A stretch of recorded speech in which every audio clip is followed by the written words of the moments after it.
Should the U.S. intervene in Badistan? Hello and welcome to Collateral Damage on Empire News Network. I'm Anchor Lady. The White House is mulling airstrikes in Badistan following allegations of human rights abuses on social media. In case you're instinctively opposed to U.S. military intervention, after the last ones turned out so bad, we turn to our panel of experts who are totally objective, neutral, and super knowledgeable about the unfolding crisis to tell viewers why the U.S. has no choice but to respond with humanitarian bombs. Joining us today, we have retired General Hal I. Burton. He's now a defense industry consultant whose ties we're not going to disclose. We also want to welcome ENN contributor, senior fellow at the Institute for the Promotion of War, and consultant for the Council for a Free Badistan, Charlotte Blister. And our third guest is Besma Haddadian, professor of Badistan history, who's just back from a boring summer doing research in the archives there. She doesn't think we should intervene. No one really cares what she has to say, but to preserve the image of balance, here she is. General, let's start with you. Should America get involved in yet another conflict in the region? Well, we don't have much of a choice, Anchor Lady. We gotta bomb, baby, bomb. The U.S. has to stand by the people of Badistan. We can't allow their brutal leader to get away with these abuses. Otherwise, where does it end? Professor, care to weigh in? Yes, well, you have to understand the context and the history. We need a credible threat of a robust and muscular response, and we need to arm the Free Badish forces who are pro-American and secular. I know because they told me. Let's not forget, the people of Badistan are demanding freedom, and their bodies are so brown and oppressed and sitting on top of so much oil. Living on top of that much oil has been known to cause extreme health problems.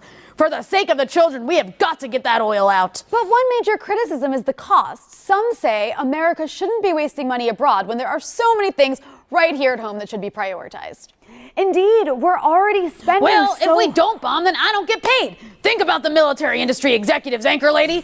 This is about American jobs. And of course, there's the people of Badistan waiting for us to save them. American credibility is at stake. Right, if we don't act, they're all going to die, right, Charlotte?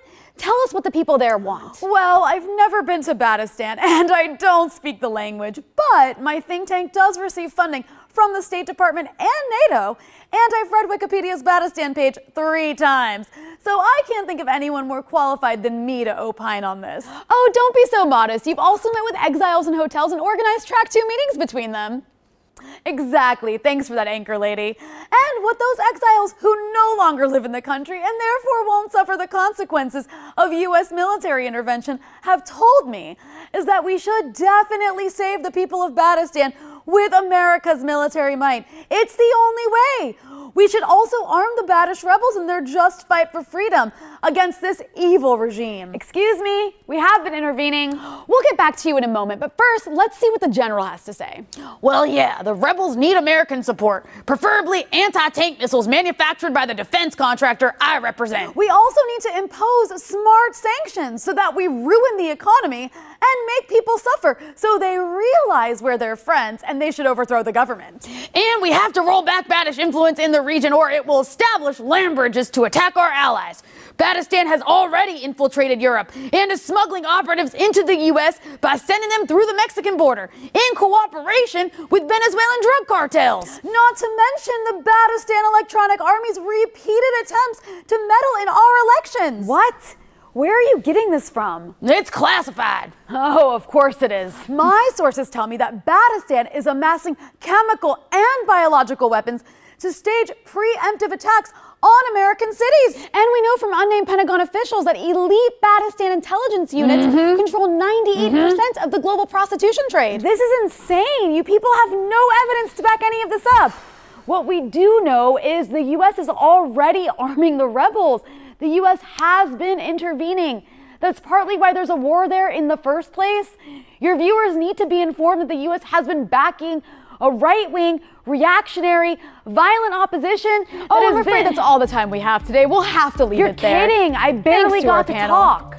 Up next, we talk about the recent terrorist attack that is definitely blowback from our last military intervention, but we'll pretend it isn't. Stay tuned.